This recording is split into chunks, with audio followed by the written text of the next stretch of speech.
Hi, and welcome to Journey Forward with Jory Rose, where you will gain insights, tools, and inspiration to get unstuck and live your best life.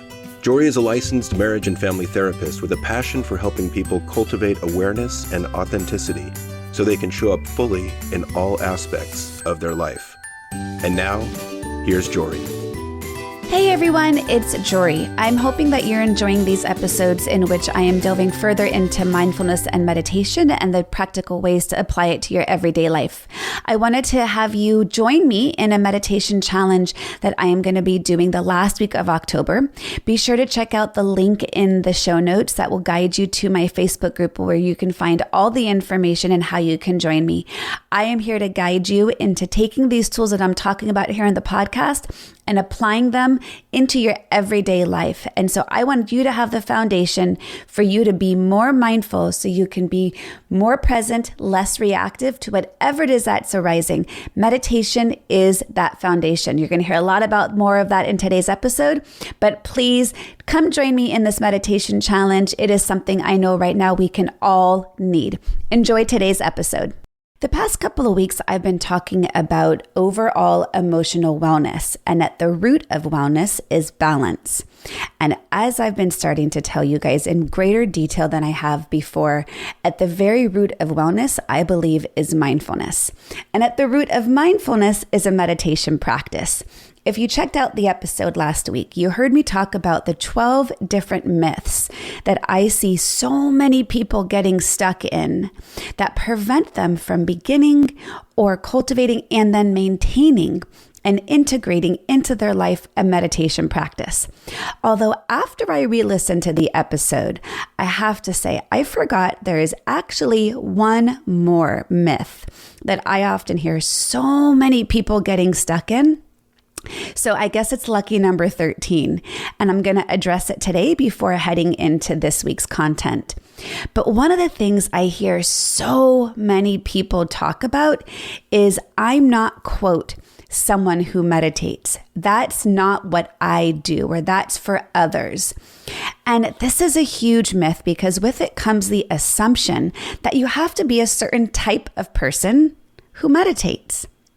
And that is so not true. And what I love is even in the past 10 years since I have really delved into mindfulness and meditation, there has been a huge shift in our Western culture, at least where I live in California. And I do see it pervasive in many parts of the world from my contacts around the world in both social media, friends, and family. But there used to be a little bit more of a stigma around meditation, that perhaps it was thought to be a little bit hippy-dippy, a little bit more woo-woo, a little bit more granola. And I say these words not as my own judgments, but as the ways that people would describe those who meditate.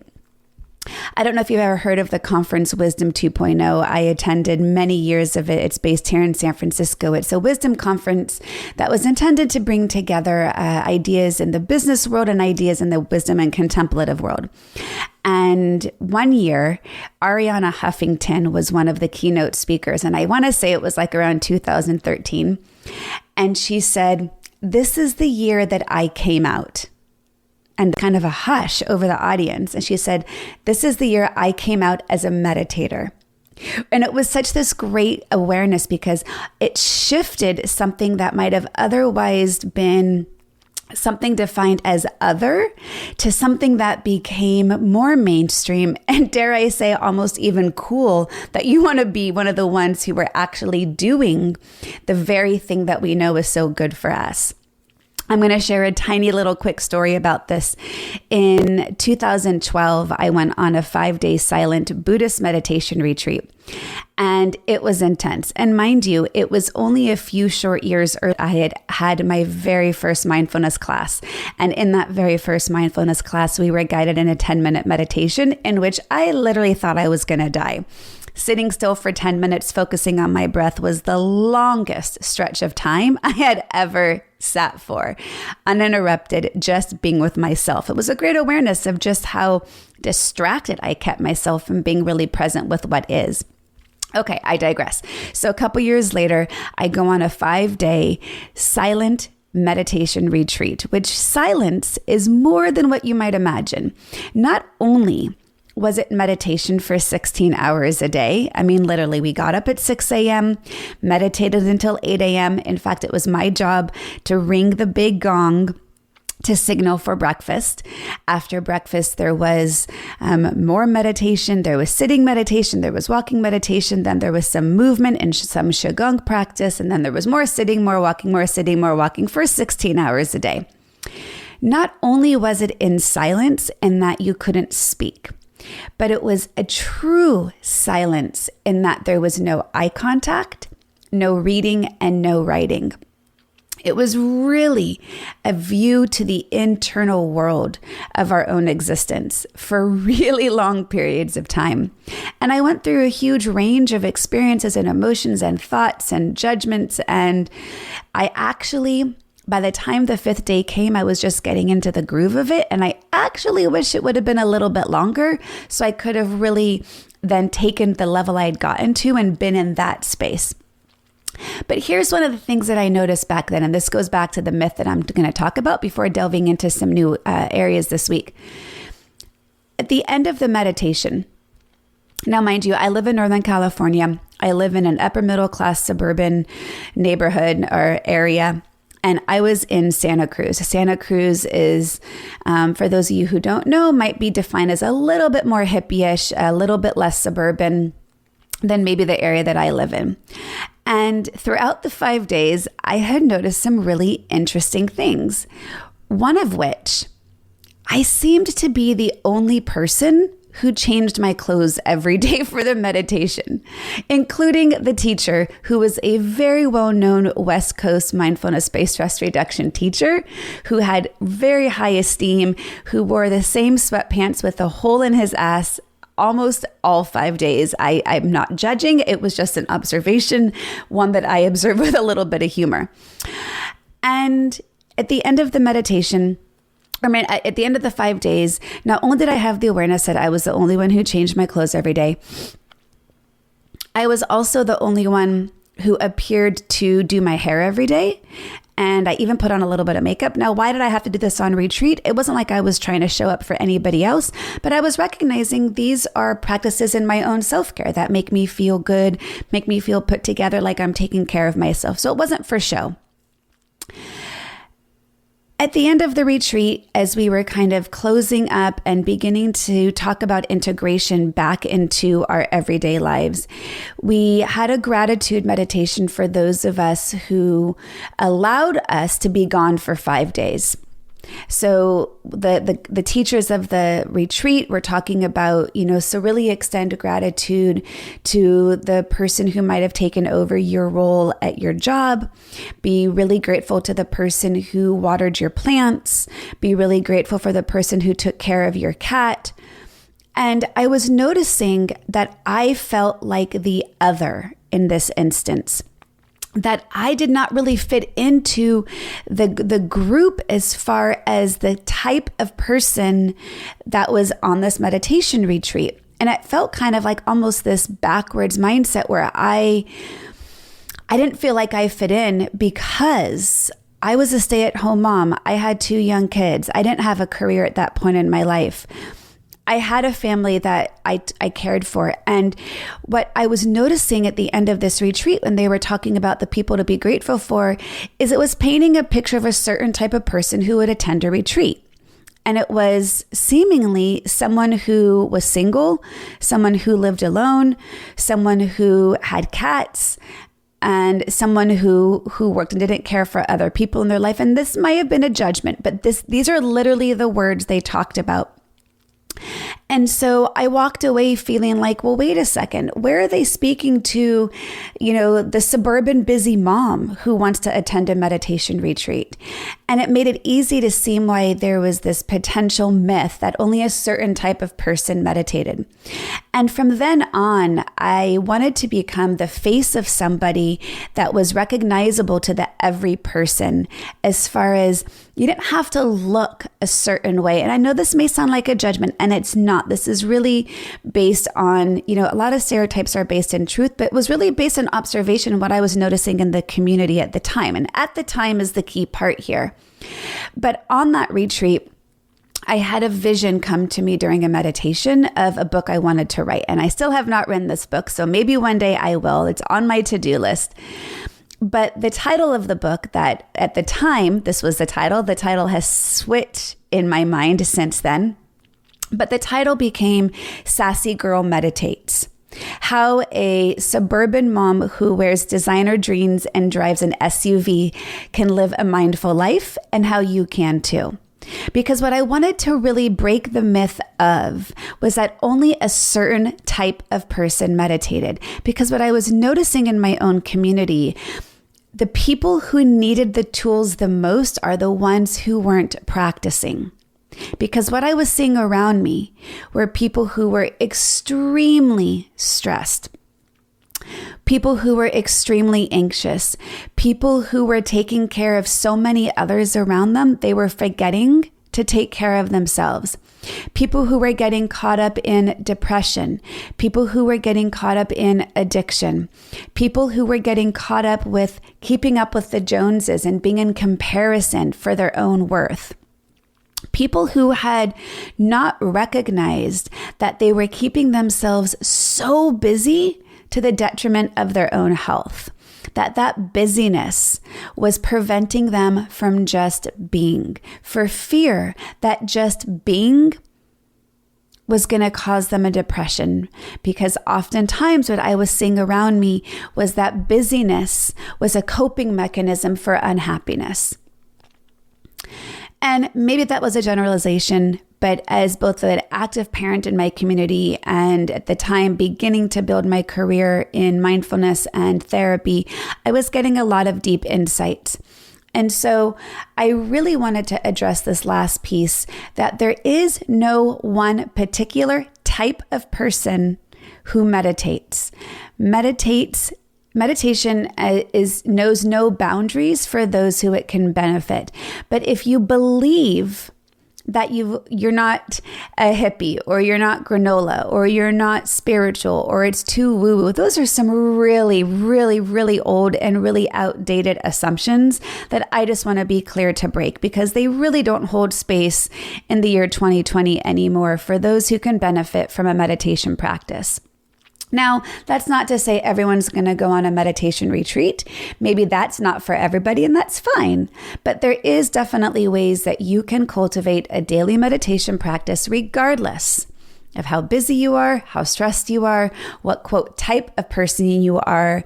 It's all about the intention to be able to learn how to be with yourself, be with your thoughts, be with your emotions, be with your present moment experience without resistance, denial, and judgment, so you can have much more resiliency for whatever's arising in your everyday life. And who doesn't need that, especially now? Okay, so delving into one of the next areas that I see so many people get stuck on is I want to differentiate between mindfulness and meditation. And so often I hear these words being used interchangeably, inaccurately. And I'll say it in a couple of different ways. I recently gave a training, and this has happened multiple times when I do trainings, is I'll often ask people, what's your exposure to mindfulness? What's your experience with meditation? And one of the common phrases I'll hear people say is, I do mindfulness in the morning, or, I carve out time in my day to do mindfulness. And what I'm actually wanting to clarify in that description is you don't do mindfulness, you do meditation. So given that as kind of the entree in, I'm going to go through a series of differences between meditation and mindfulness so you can clearly see what they are and what they are not. And when you begin to think about cultivating a practice, what that actually means. Okay, so in no particular order, but I'm going to go through a couple of different differentiations. One of the first ones to understand and to begin with is meditation is considered to be a formal practice, whereas mindfulness is considered to be an informal practice. Okay, sounds lovely. What does that actually mean? By formal, means meditation is something you create the space for to sit down and do, or walk and do, however you engage in meditation. But I define meditation as slowing down to create the space for stillness. And it might not be physical stillness because you might be walking. I'm talking more energetic stillness and silence to observe whatever's arising in this moment with compassion. Whereas mindfulness is the informal practice in which you're taking those skills that you learned on the cushion and you're applying them to everyday moments of your life. So it's not something you do. It's something that you be. And then this is in fact something that I often say is mindfulness is not something you add to your to-do list. To me, mindfulness is something you add to your to-be list. Who do I want to be in the world?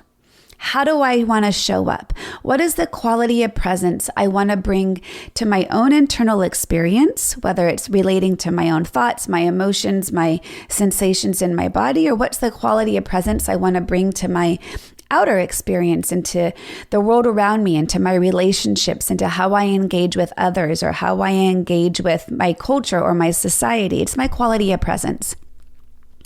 So when I say to your to-do list, mindfulness is not something you're going to add to your to-do list because it's going to be the way you engage in the things on your to-do list. Whereas meditation, that's something you add to your to-do list. You slow down, you create the space, you sit, you breathe, you observe, you practice, and then you go about your day. So let me say it a couple of different ways.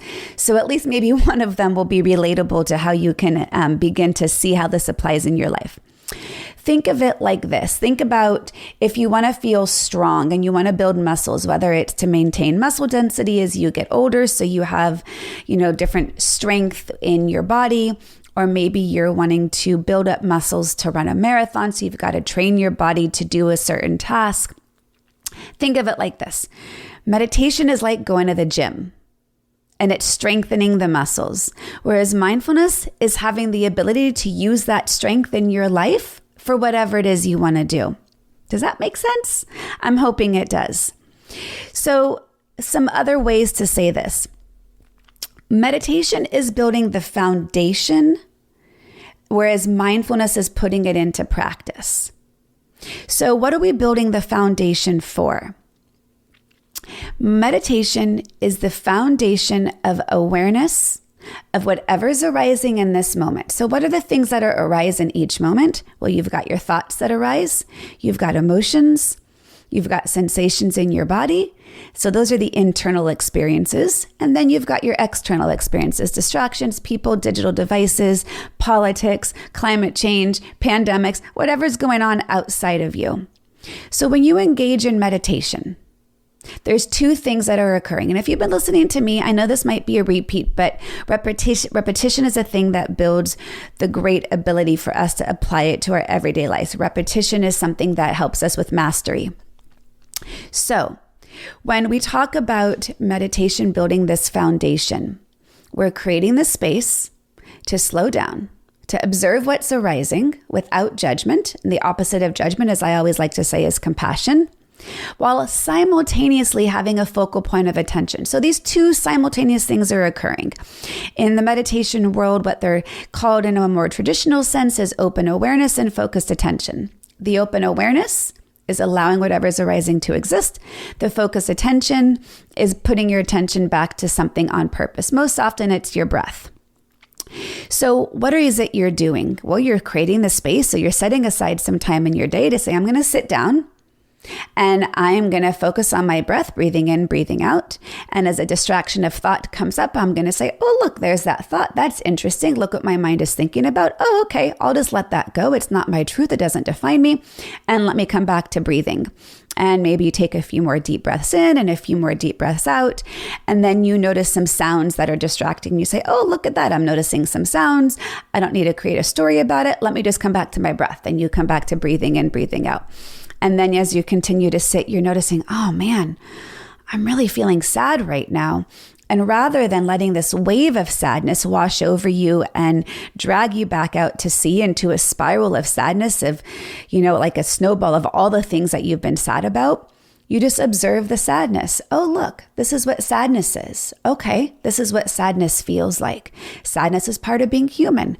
Can I just sit with the sadness and let me continue to breathe, breathing in, breathing out? That's meditation in a nutshell. When we do that enough, what happens in our brain is we are building new neural pathways to responding to the thoughts or the distractions or the emotions. So then in your everyday life, when you're having an interaction, and let's say, you're driving your car and you get cut off by some driver who seemed to be paying no attention, rather than get caught up in a spiral of anger and the injustice of how dare he, you can just be like, oh, wow, okay, there's someone who's a disrespectful driver. He must be in a hurry. Let me wish him well and go about your day. So you're able to apply that foundation of what you practice in meditation into everyday moments throughout your life.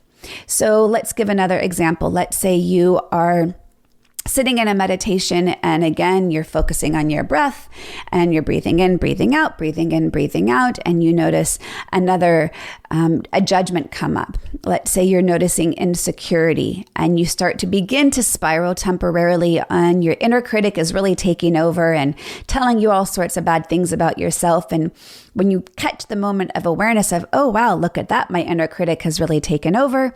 Let me see if I can quiet him down. You come back into some compassion towards yourself of life is really hard right now. It's really difficult to access all your resources. Let me continue to breathe, breathing in, breathing out. Okay, so you're building a foundation for quieting the inner critic, turning back to compassion. Now in your everyday life, you're going about your job. And let's say you have a difficult day with a client and you begin to notice as that difficult moment with the client occurs, the mind wanting to spiral into inner critic. And because you've had that moment of awareness on your meditation, you can say, oh, well, look at that. I'm spiraling into my inner critic is having a lot of judgment. Let me just stop it before it spirals out of my control. And I'm going to come back and just have some compassion and say, yeah, this has been a hard day. Can I just breathe through this difficulty? So hopefully what you're able to see is that the very short amount of time that we can sit in meditation where we're noticing what's arising, we're observing it, we're creating space, we're not letting it define us, we're not letting it take over, we're coming back into our common humanity of this is just part of being human, this is part of the human experience, we're coming back into compassion that this is really hard right now, we're coming back into gratitude for being able to just observe it, we're coming back into our breath. Even if you're only meditating for a minute or two a day, and let's just say in that meditation, you're having just one moment in which you are able to catch yourself from getting unhooked in that spiral, and you're able to then apply it in your everyday life, then you are using your meditation practice to inform your mindfulness practice. So you're taking what you practiced formally and you're applying it to everyday moments. I know I keep saying this in all sorts of different ways, but I really do want to be clear in what this really means for you. So again, meditation is something you do. Maybe it's a sitting meditation. Maybe it's a walking meditation. Maybe it's the focus of attention you have while folding the laundry. That can be a meditation. If you're focusing on one task, right? You're strengthening the muscle of the brain for focus and attention. So if you're doing the laundry, maybe instead of focusing on your breath, you're just focusing on the Zen-like nature of folding a shirt. The mindfulness is the ability to use that focus and attention when you're otherwise distracted in what you're doing. So I hope this is making sense to you guys, and I'm hoping that you're able to begin to see some of the ways in which you can be able to integrate not only the difference between meditation and mindfulness, but be able to see the value that it would have in your life if you were able to be less reactive in each moment.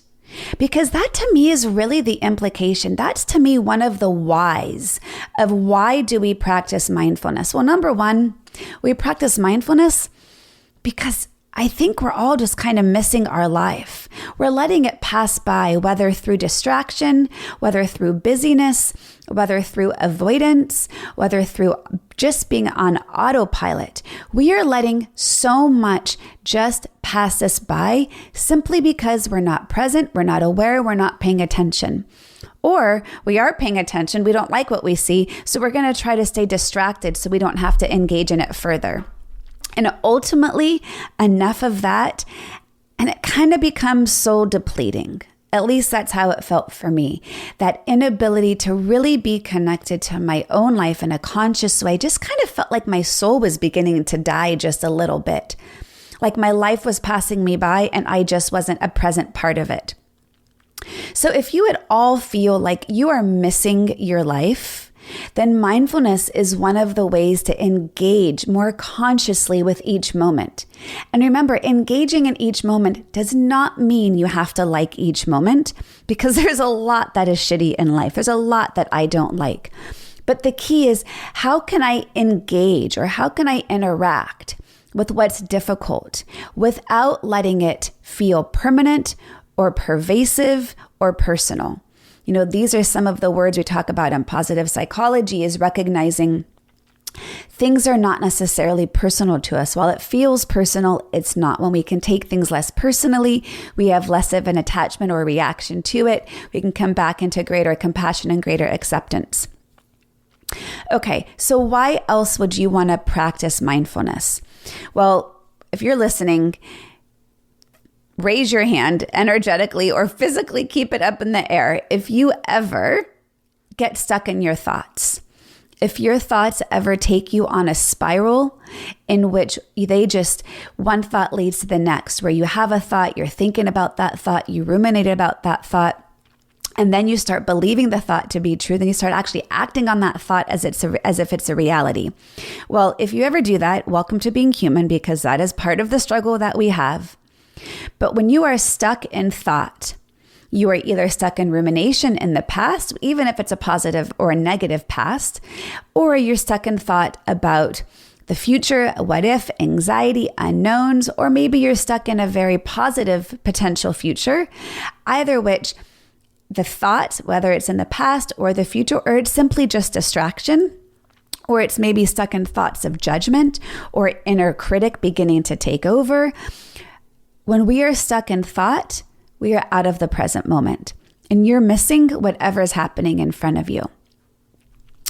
If you ever get defined by your emotions or begin to believe that your emotions are permanent and are going to be this way forever, and it is who you are, and you just can't change it, then mindfulness is a great practice for you to begin to integrate so you can be able to see it for what it is. And when you can see your thoughts or your emotions or your experiences for what they are and are not, the less power they have over you.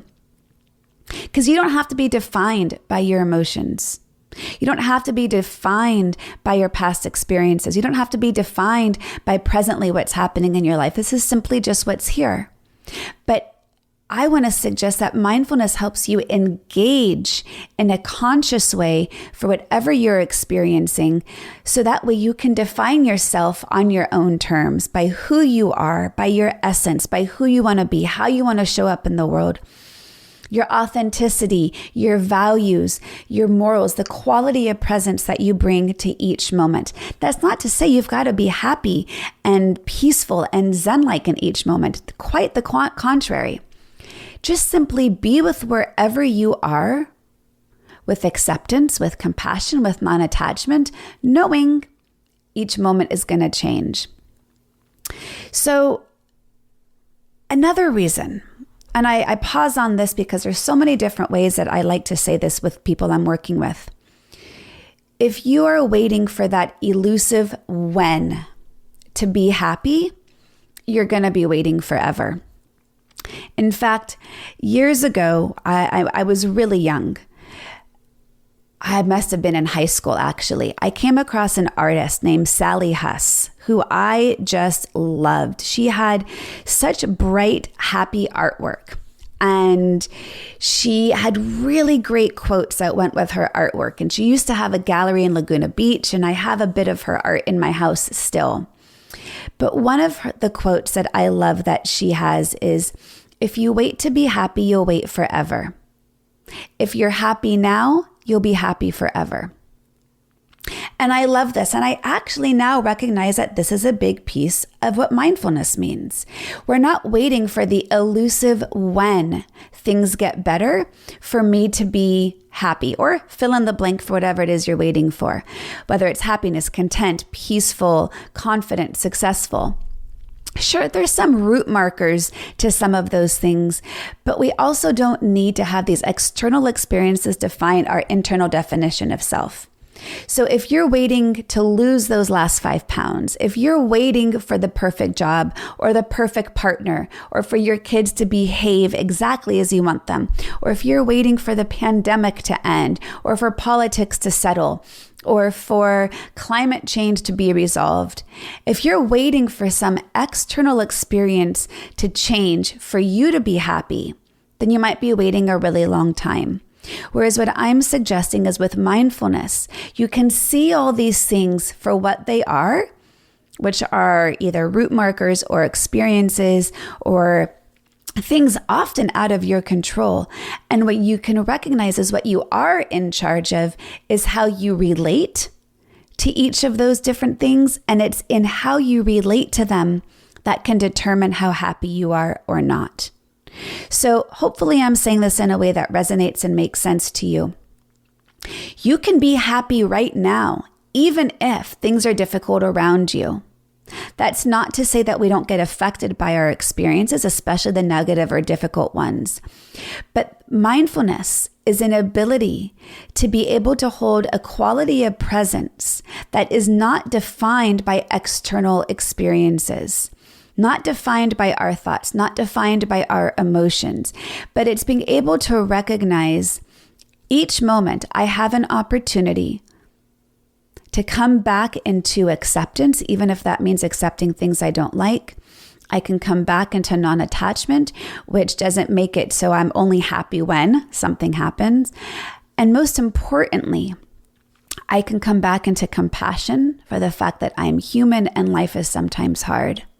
I can come back into my breath, knowing that if I breathe, it'll calm down my brain, it'll calm down my body, it'll get me back into the present moment.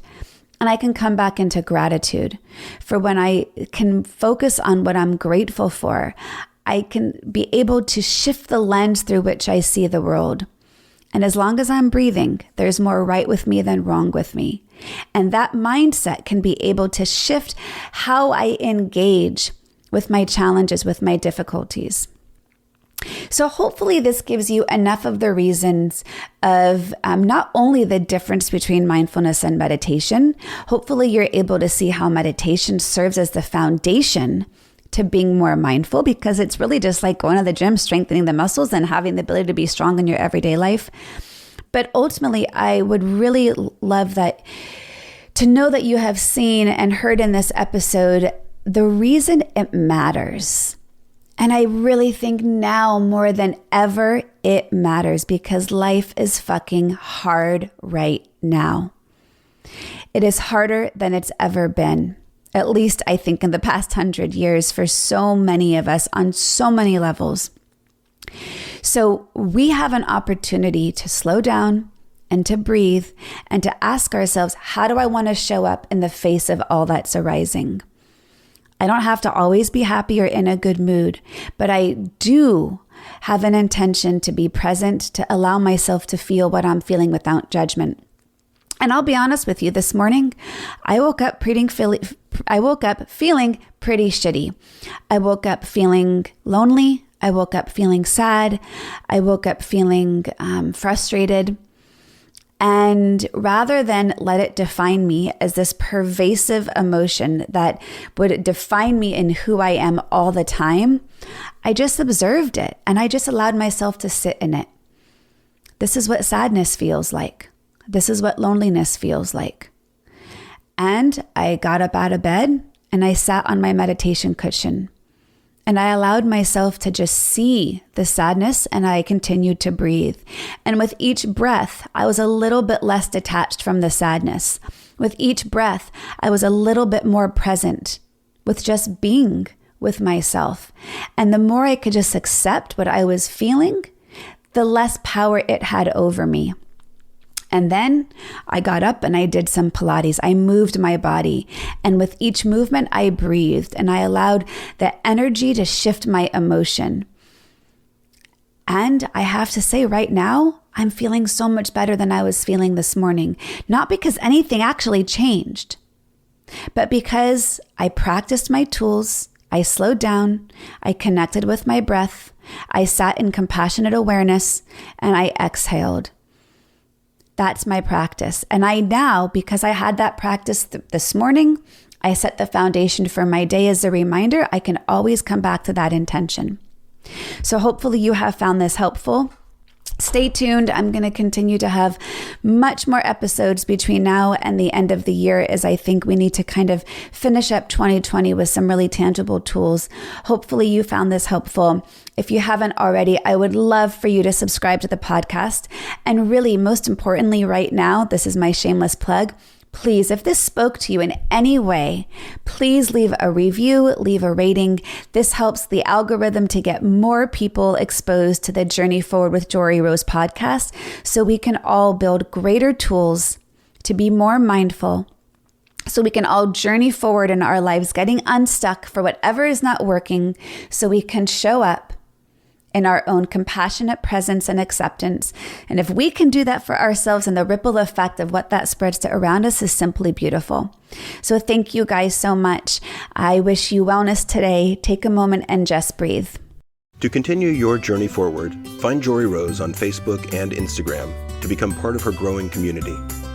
You can also gain access to her meditations, books, online classes, or to sign up for an upcoming retreat. Visit her at joryrose.com. That's JOREEROSE.com.